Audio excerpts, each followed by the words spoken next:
अस्सलाम वालेकुम दोस्तों। उम्मीद करते हैं आप खैरियत से होंगे। दोस्तों आज हम आपको बताएंगे पाकिस्तान एयरफोर्स में आप एयरमैन के तौर पर कैसे आप कैसे शमूलियत अख्तियार कर सकते हैं। दोस्तों आगे बढ़ने से पहले आपसे एक दरख्वास्त की जाती है कि हमारे चैनल को सब्सक्राइब लाजमी कीजिएगा ताकि हमारी आने वाली नई वीडियो से आप मुस्तफ़ीद हो सकें। दोस्तों हम बढ़ते हैं आगे। आप पाकिस्तान एयरफोर्स में किन किन महकमों को ज्वाइन कर सकते हैं, शमूलियत अख्तियार कर सकते हैं as a airman. Number 1 religious teacher, number 2 educational instructor, number 3 aero technician, number 4 aero sport, number 5 provost, number 6 ground combatant GC, number 7 MTD mechanical transport driver, number 8 music, number 9 sportsman. आप इन महकमों में पाकिस्तान एयरफोर्स में शमूलियत अख्तियार कर सकते हैं। चलें आइए दोस्तों आगे बढ़ते हैं, इन महकमों को वन बाय वन देखते हैं कि किसके लिए क्या क्वालिफ़िकेशन चाहिए, किसके लिए क्या एजुकेशन चाहिए और किसके लिए क्या क्या रिक्वायरमेंट्स दरकार हैं। दोस्तों एलिजिबिलिटी क्राइटेरिया देखते हैं कि हमारी क्या क्या काबिलियत होनी चाहिए। Number 1 religious teacher. Religious teacher में आप मिडिल सिटीजन हो पाकिस्तान के, आप मैरिड और अनमैरिड दोनों, आप यानी शादीशुदा और गैर शादीशुदा दोनों चल जाएंगे। आपकी उम्र 25 से 35 साल होनी चाहिए। आपका 163 सेंटीमीटर कद होना चाहिए, 163 यानी 5 फुट 4 इंच आपका कद हो, और आप मैट्रिक आपने पास किया हो, चाहे साइंस में हो चाहे आर्ट्स में हो, लेकिन आपके पास सनत होनी चाहिए, आपके पास किसी दारुल उलूम की होनी चाहिए या किसी भी आपका मदरसा जो मंजूर शुदा मदरसा हो उसकी आपको सनद होनी चाहिए। उसके बाद एजुकेशनल इंस्ट्रक्टर आ जाता है। एजुकेशनल इंस्ट्रक्टर के लिए आपका आप पाकिस्तान के मेल सिटीजन्स हों, आपका मैरिड और अनमैरिड आप दोनों चल जाएंगे, यानी शादीशुदा गैर शादीशुदा दोनों चल जाएंगे। 22 से 28 साल आपकी उम्र होनी चाहिए। 163 सेंटीमीटर आपका कद होना चाहिए, यानी 163 यानी 5 फुट 4 इंच आपका कद हो। उसके बाद आपने एजुकेशनल क्वालिफिकेशन ये पास की है, आपका बीए होना चाहिए। इंग्लिश इंस्ट्रक्टर के लिए आपका बीए होना चाहिए। सेकेंड डिवीजन में आपके इंग्लिश में 45% मार्क्स होने चाहिए। उसके बाद मैथ इंस्ट्रक्टर में आपके सेकेंड डिवीजन बीएससी होनी चाहिए और आपके पास आपके 45% मैथ में मार्क्स होने चाहिए। और डबल मैथ फिजिक्स वाले काबिल कबूल में math physics computer science, double math stats और मैथ स्टैट्स कंप्यूटर साइंस वाले काबिल कबूल हैं मैथ्स में। उसके बाद आपकी फ़िज़िक्स वाले इंस्ट्रक्टर में आपका बीएससी सेकेंड डिवीजन होनी चाहिए और बीएससी में 45% मार्क्स होने चाहिए। Physics double math physics, math physics computer science, physics chemistry math और फिज़िक्स मैथ स्टैट्स वाले काबिल कबूल हैं फिजिक्स के इंस्ट्रक्टर के लिए। उसके बाद एरो टेक्नीशियन आ जाता है। एरो टेक्नीशियन में आपको मेल सिटीज़न आप होने चाहिए पाकिस्तान की, आपकी उम्र 15 से 19 साल होनी चाहिए। आपके 163 सेंटीमीटर कद होना चाहिए, यानी 163 सेंटीमीटर 5 फुट 4 इंच कद होना चाहिए।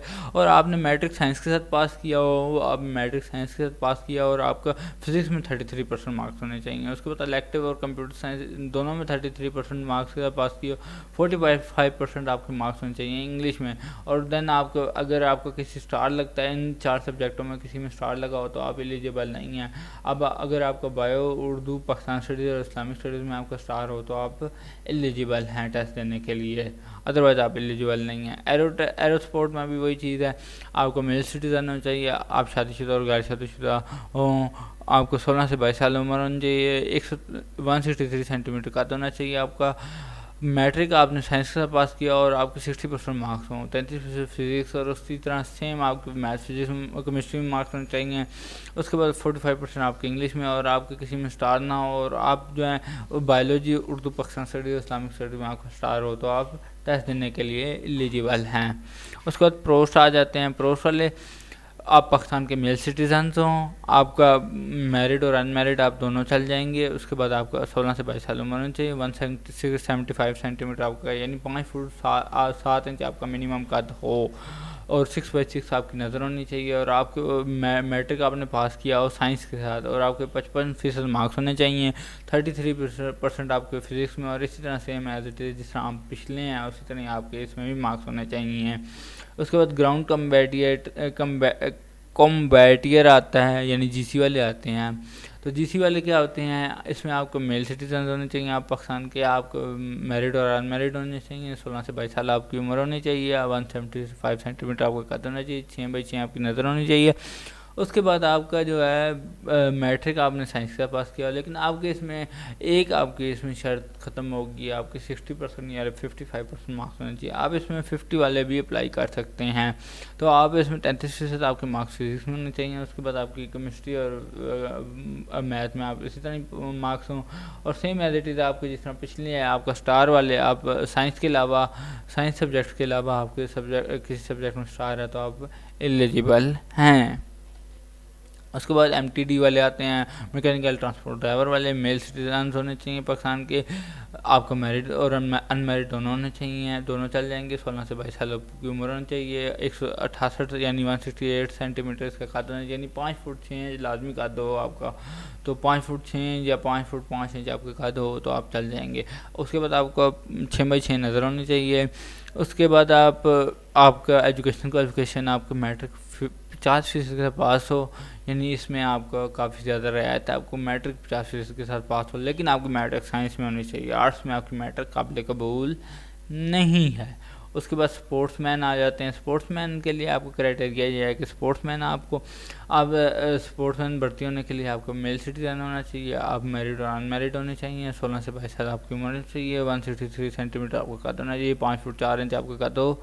उसके बाद आप मैट्रिक आपने साइंस के साथ किया हो विद 60% मार्क्स, आपके 60% मार्क्स लाजमी होने चाहिए। और ये एरो ट्रेड और उनके लिए आपका सेम है, एरो टेक्नीशियन और एरो ट्रेड वाले जो है ना वही आपका क्राइटेरिया, लेकिन इसमें आपका जो है ना स्पोर्ट्स की आपके अंदर खसूसियत होनी चाहिए। अगर आप स्पोर्ट्स की खसूसियत नहीं है तो आप इसमें काबिल कबूल नहीं है। उसके बाद आपका म्यूज़िक यानी आपके जो बैंड वाले होते हैं पाकिस्तान एयरफोर्स में, तो उसके लिए आपका मेल सिटीजन होना चाहिए, मैरिड और अनमैरिड दोनों चल जाएंगे, 16 से 22 साल आपकी उम्र हो और 163 सेंटीमीटर आपका कद हो।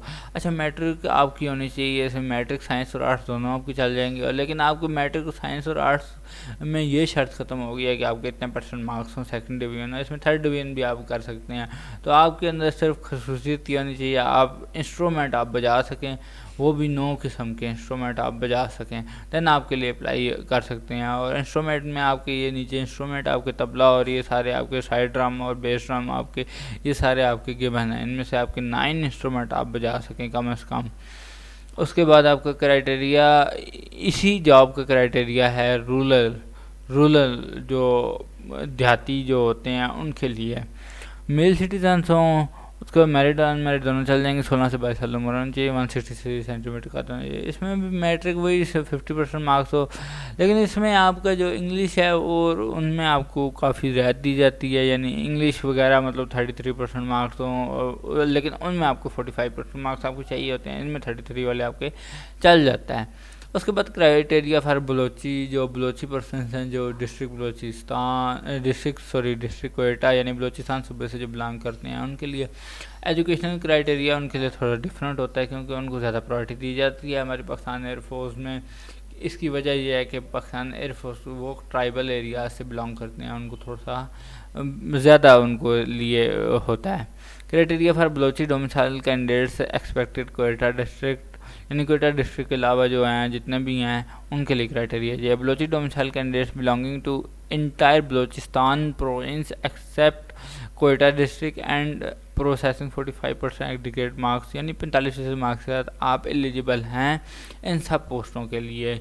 लेकिन इंग्लिश में आपका जो है ना, इंग्लिश आपकी यानी 33 मार्क्स इन इंग्लिश, 33% मार्क्स आपके इंग्लिश में होने चाहिए, और आप एयरमैन की हर कैटेगरी में आप जा सकते हैं अगर आप बलोची डोमिसाइल रखते हैं कोयटा के डिस्ट्रिक्ट के अलावा। तो आपको सिलेक्शन प्रोसीजर बताते हैं पाकिस्तान एयरफोर्स में। आप सिलेक्शन प्रोसीजर क्या है दोस्तों? आपका सिलेक्शन प्रोसीजर बहुत सिंपल और सादा है। सबसे पहले आपने रजिस्ट्रेशन करनी है ऑनलाइन। आप रजिस्ट्रेशन ऑनलाइन कर सकते हैं अपने घर में, आप कंप्यूटर, किसी भी कंप्यूटर नेट कैफ़े पे जाकर आप कहीं भी इंटरनेट से, आप जब भर्ती का इख्तियार है तो आप सिंपली आप जाएं, आप अपना शनाख्ती कार्ड नंबर या बे फॉर्म नंबर आप ले जाएं और उससे आप रजिस्ट्रेशन कर सकते हैं। सबसे पहले आपकी ई टेस्टिंग होगी, यानी कंप्यूटर बेस्ड आपका टेस्ट होगा। फिर इनिशियल मेडिकल जो आपका जो इंफॉर्मेशन सिलेक्शन सेंटर है वो वहाँ पे आपका इनिशियल मेडिकल होगा। फिर आपकी फाइनल सिलेक्शन होगी, यानी मेडिकल और ई टेस्टिंग बेस्ड आपकी सिलेक्शन होगी। फिर पर्सनालिटी टेस्ट होगा, यानी पर्सनालिटी टेस्ट है आपका, यानी कि आपकी जहानत को देखा जाएगा कि आप किस फील्ड में आप जा सकते हैं। आपका साइकोलॉजिकल टेस्ट लाइक आपका हो सकता है, यानी आपकी जहानत देखी जाएगी आप किस में जा सकते हैं। फिर आपका ट्रेड एलोकेशन होगी, यानी ट्रेड एलोकेशन से पहले आपका ट्रेनिंग होगी आपकी कोहार्ट में, फिर आपका ट्रेड एलोकेशन होगा। ये 4-5 स्टेप्स हैं जिनके बाद आप जो है ना पाकिस्तान एयरफोर्स को आप ज्वाइन कर सकते हैं। बहुत सादे और सिंपल स्टेप्स हैं। आप बगैर किसी बंदे के बगैर किसी आदमी की मदद के आप इसमें पाकिस्तान एयरफोर्स को ज्वाइन कर सकते हैं। अच्छा, पाकिस्तान एयरफोर्स को ज्वाइन करने के लिए आपके पास 100 रुपया होना चाहिए, आपने वहाँ पे उनको देने हैं। और आपके जो फ़ोटो कापियाँ हैं, आपकी जितनी भी सनतें आपकी फ़ोटो कापियाँ वो काबिल कबूल नहीं होंगी। पाकिस्तान एयरफोर्स काबिल कबूल नहीं करता। आप वहाँ पे जाएंगे, फ़ोटो कापी उनको देंगे तो वो कहेंगे आपको ये आप ओरिजिनल लेके आएँ डॉक्यूमेंट्स, तो आप बराए मेहरबानी आप फ़ोटो कापियाँ ना लेके जाइएगा। उसके बाद आपका जो ऑल ट्रेड्स यानी म्यूज़िक और स्पोर्ट्समैन के अलावा जो भी ट्रेड्स हैं उनके लिए जो टेस्ट होगा, पहले इंटेलिजेंस टेस्ट होगा, फिर एकेडमिक टेस्ट होगा। इंटेलिजेंस टेस्ट पास होगा, उसके कुछ एमसीक्यूज़ होंगे, वो हम अपनी नेक्स्ट वीडियो में आपको शेयर करेंगे। इंटेलिजेंस टेस्ट कैसा होता है, एकेडमिक टेस्ट कैसा होता है, तो यहाँ पे सिर्फ आपको बताएंगे कि क्या क्या होता है। तो इंटेलिजेंस टेस्ट जो है आपका इंटेलिजेंस टेस्ट होगा, यानी आपको जहानत देखी जाएगी, कंप्यूटर बेस्ड आपका टेस्ट होगा, कुछ मिनट्स होंगे और एमसीक्यूज़ होंगे। आपने एक एमसीक्यू टिक करना है और अगर आपको इंटेलिजेंस टेस्ट पास होता है तो आप एकेडमिक टेस्ट में क्वालिफाई करते हैं, अदरवाइज़ आप वहीं से रिजेक्ट होकर घर चले जाते हैं। आपको फिर एकेडमिक टेस्ट होगा। एकेडमिक टेस्ट में आपका पहले इंग्लिश का टेस्ट होगा, फिर मैथ्स का टेस्ट होगा और फिर फिजिक्स का टेस्ट होगा। एकेडमिक टेस्ट में आपका वही सेम, आपका पहले इंग्लिश पास होगी तो आप मैथ्स में जा सकते हैं, मैथ्स पास होगी तो फिजिक्स में जा सकते हैं। सेम वही क्राइटेरिया जो पिछला आपका इंटेलिजेंस टेस्ट का है। आप फिर मेडिकल ये पास हो गया, टेस्टिंग पास होगी, फिर आपको मेडिकल टेस्ट के लिए बुला लेंगे। जो इंफॉर्मेशन एंड सिलेक्शन सेंटर होगा, यानी जिस सिलेक्शन सेंटर में आपने जाकर टेस्ट दिया होगा उसमें आपका फिर मेडिकल टेस्ट होगा। मेडिकल टेस्ट के बाद आपका पर्सनल टेस्ट होगा। पर्सनैलिटी टेस्ट यानी आपकी जहानत देखी जाएगी, आप किस ट्रेड में जा सकते हैं, कौन से ट्रेड में आपकी एलोकेशन हो जाएगी। उसके बाद इंटरव्यू आपसे लिया जाएगा, सिंपल आपसे क्वेश्चन किए जाएंगे, आपने क्या क्या किया हुआ आपसे सिंपल क्वेश्चंस किए जाएंगे। फिर फाइनल मेरिट लिस्ट लगती है। फाइनल मेरिट लिस्ट में आपका फिर देखा जाता है आपका नाम आया है कि नहीं आया। अच्छा, ये तो हो गए ये अलग ट्रेड्स, यानी ऑल ट्रेड्स हो गए। अब म्यूज़िक वाले और स्पोर्ट्समैन के टेस्ट थोड़ी डिफरेंट होते हैं। इनका पहले इंटेलिजेंस टेस्ट होता है, फिर एकेडमिक टेस्ट होता है। इनके एकेडमिक टेस्ट में सिर्फ इंग्लिश होती है और कोई भी नहीं होता। फिर मेडिकल होता है, फिर बोर्ड इंटरव्यू होता है। यानी इनके बोर्ड इंटरव्यू से मुराद यानी इनके 4-5 लोग बैठे होते हैं, वो इनका इंटरव्यू लेते हैं। लेकिन जो ऊपर वाला इंटरव्यू होता है, जो दूसरे ट्रेड्स हैं उनके लिए इंटरव्यू थोड़ा डिफरेंट होता है। उनका सिंपल एक बंदा बैठा होगा या 2 बंदे बैठे होंगे, वो इंटरव्यू ले लेंगे। लेकिन इनका जो बोर्ड होगा, यानी बोर्ड से मुराद यानी इनका कोई जो स्पेसिफिक इनके ट्रेड के बंदे होंगे वो बैठे होंगे जो इनका इंटरव्यू लेंगे। इनका प्रैक्टिकल एप्टीट्यूड टेस्ट, यानी इनका ड्रम बजा के इनसे पूछा जाएगा, यानी इनका जो प्रैक्टिकल होगा उस पर इनका जो होगा सिलेक्शन होगी। उसके बाद फाइनल मेरिट लिस्ट में वही चीज़ है इनकी लगेगी। उसके बाद इनका स्पोर्ट्समैन आते हैं। स्पोर्ट्समैन का क्या है, स्पोर्ट्समैन का सबसे पहले आपका जो है ना फिज़िकल टेस्ट। अच्छा, दोस्तों आपको इन एलिजिबिलिटी यानी नाकाबिलियत बताते हैं कि क्या क्या नाकाबिलियत है आपकी पाकिस्तान एयरफोर्स में जाने के लिए। अगर आप पाकिस्तान एयरफोर्स को ज्वाइन करना चाहते हैं तो इन सब चीज़ों को ध्यान रखिएगा वहाँ पर। तो सबसे पहले आप देखें एयरमैन के लिए आपका डिक्लेयर्ड आप अनफिट नहीं होने चाहिए, किसी भी फोर्स से अनफिट नहीं होके आए हों मेडिकली तौर पर। फिर आपका जो है ना ड्यूल रजिस्ट्रेशन, यानी आपने 2 रजिस्ट्रेशन करवाई हों, यानी पहले इस सेंटर से करवाई हो फिर उस सेंटर से करवाई हो। 2 रजिस्ट्रेशन आप काबिल कबूल नहीं है, आपकी 1 एंट्री है। उसके बाद डिसमिस्ड हों, आप किसी भी गवर्नमेंट ऑर्गेनाइजेशन से डिसमिस हों मेडिकली तौर पर या डिसिप्लिनरी तौर पर। फिर आप किसी कोर्ट यानी किसी भी सरगर्मी जो किसी भी नाखुशगवार सरगर्मी में इन्वॉल्व ना हो आप, उसके बाद आपका यानी आप पुलिस क्लियरेंस आपके पास होनी चाहिए, आप पूरी क्लियरेंस होनी चाहिए आपके पास पुलिस की, आप किसी भी नाखुशगवार सरगर्मी में इन्वॉल्व नहीं हो। उसके बाद आपके पास आपके जो होल डॉक्यूमेंट्स हैं उनमें अगर कोई टेम्पर्ड यानी उसमें खुर्द बुर्द पाई गई तो आप डिस्क्वालीफाई हैं। खुर्द बुर्द से मुराद आपको यानी कि आपने कोई उसमें चेंजिंग की हो, आपने यानी जाली सनद बनाई हो, जाली आपने कोई भी कागज़ बनाया हो। उसके बाद candidates unable to qualify initial test for और फाइनल मेरिट लिस्ट ट्वाइस, 3 दफ़ा आप जो है ना एक ही पोस्ट पे अप्लाई नहीं कर सकते, 2 दफ़ा अप्लाई करेंगे। और उसके बाद आप अगर रिजेक्ट हो गए तो आप कभी भी पाकिस्तान एयरफोर्स को ज्वाइन नहीं कर सकते। फिर उसके बाद कैंडिडेट्स हुआ है कंसील्ड और प्रोवाइडेड बाय इनकरेक्ट, अगर आपने इनकरेक्ट इन्फॉर्मेशन दी है रजिस्ट्रेशन के दरमियान तब भी आप रिजेक्ट हैं पाकिस्तान एयरफोर्स। ये होगी एयरमैन के लिए इन एलिजिबिलिटी। अब आ गई आपकी इन एलिजिबिलिटी इंस्ट्रक्टर यानी एजुकेशनल इंस्ट्रक्टर जो हमने एयरमैन में पढ़ा था ऊपर कैटेगरी में हमने।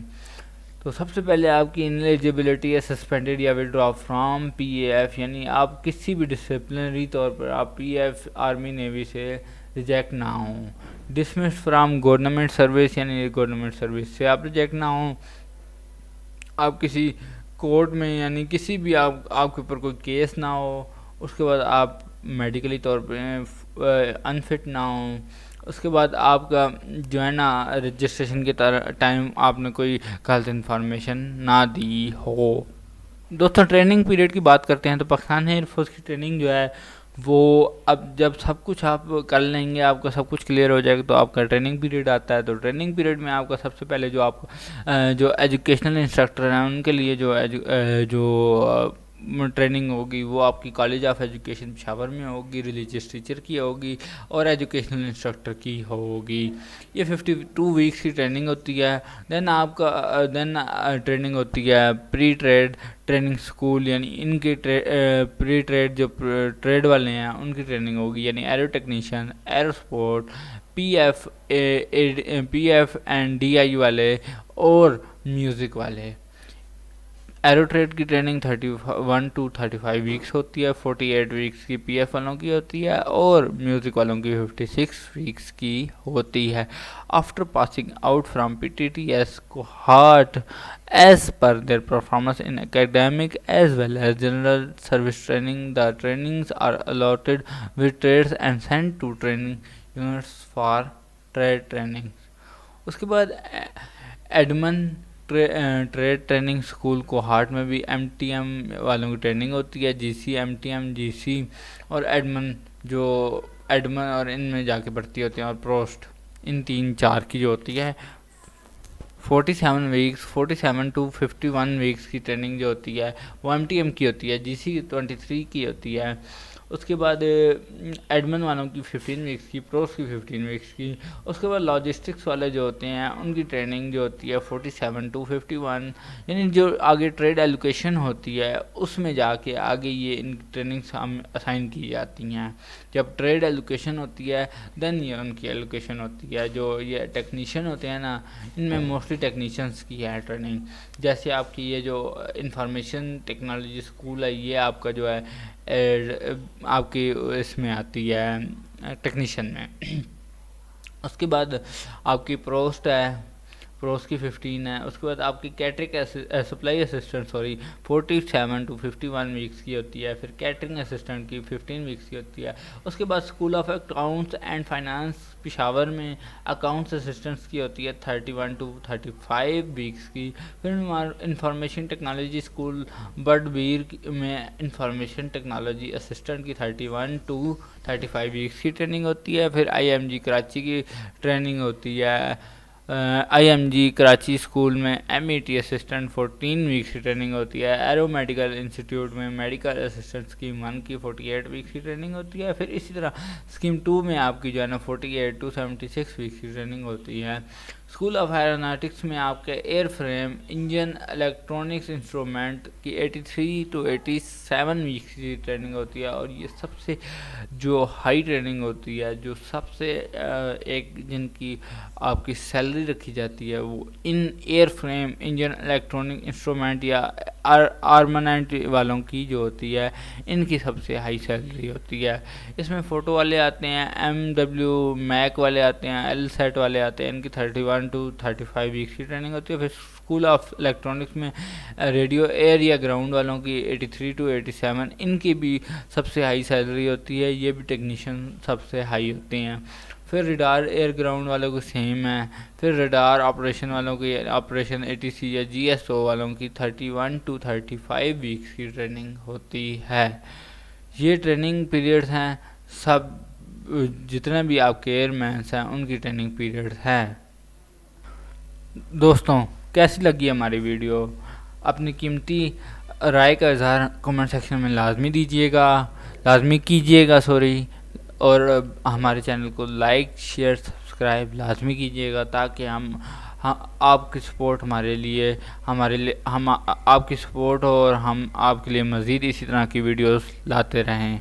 ओके, मिलते हैं अगली वीडियो में। अल्लाह हाफिज़।